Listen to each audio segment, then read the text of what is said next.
Nós vamos lidar agora com sentido literal e sentido figurado, que talvez você conheça também pelos nomes de sentido denotativo, no caso do literal, e sentido conotativo, no caso do figurado. E esses dois nomes derivam das noções de denotação e conotação, que, no entanto, são coisas diferentes e a gente precisa entender essa relação para não confundir. Bom, denotação, como você já sabe, é aquilo a que a palavra se refere, enquanto conotação são as imagens sociais impregnadas nas palavras. Para que nós tenhamos um exemplo mais concreto, se nós tomássemos a palavra gato como referência, é possível dizer que a palavra gato denota um animalzinho como esse que você vê aqui na imagem.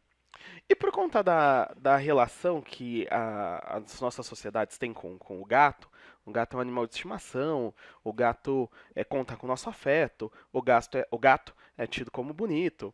Essas imagens sociais, essas impressões que nós temos sobre o gato, acabaram ficando marcadas nessa palavra, que é a palavra mais usual para se referir a ele. As mesmas impressões que estão na palavra gato não estão, por exemplo, na palavra felino, não é? Porque não é a palavra do nosso uso corrente, não é nela que ficaram as impressões que nós temos da nossa relação diária, imediata com os gatos. Bom, levando em consideração isso, que a palavra gato se refere a um elemento no mundo, como esse, e que a palavra gato guarda consigo impressões, não é? As quais comentamos aqui, eu te faço uma pergunta. Quando numa frase como essa a palavra gato é usada, né? Beyoncé é uma gata.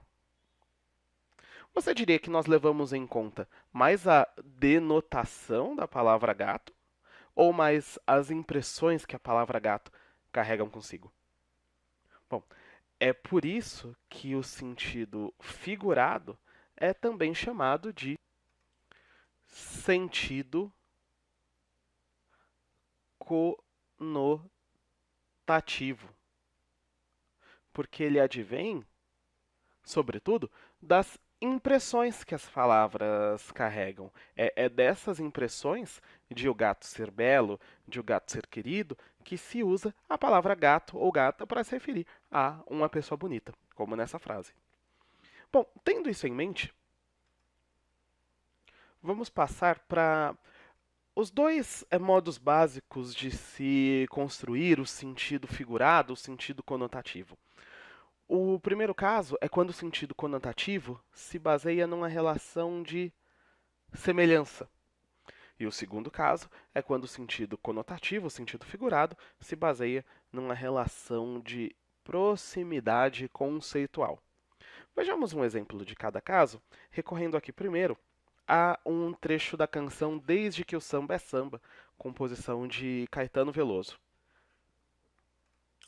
Aqui nesse trecho da canção se diz: o samba é pai do prazer, o samba é filho da dor, o grande poder transformador. Bom, é possível identificar aqui que a palavra pai e também a palavra filho não estão usadas em sentido literal, não é? Porque o samba não é um ser vivo que possa ser pai ou filho de algum outro. O mesmo se pode dizer sobre prazer e sobre dor.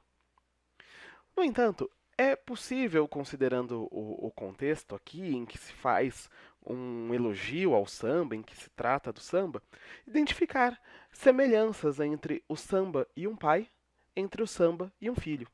Porque pense só, pai, entre outras características, tem a propriedade de ser aquele que origina, aquele que gera, enquanto o filho é aquele que é originado, aquele que é gerado. Bom, nesse sentido, é possível dizer que o samba é aquele que gera o prazer e que o samba é aquele que é gerado pela dor.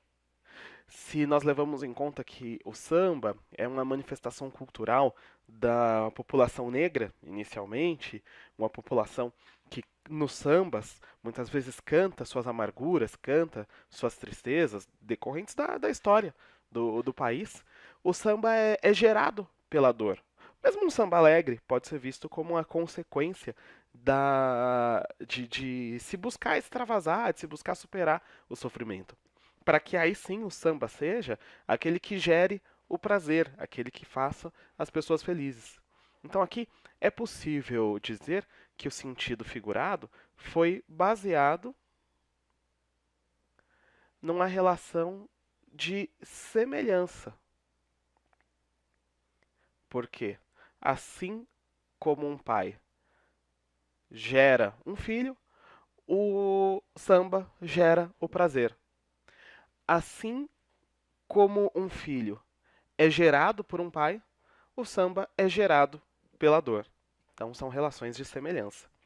É um pouco diferente o que acontece nesse exemplo. São dois versos do conhecido poema de Sete Faces de Carlos Drummond de Andrade. Dizem assim: o bonde passa cheio de pernas, pernas brancas, pretas, amarelas.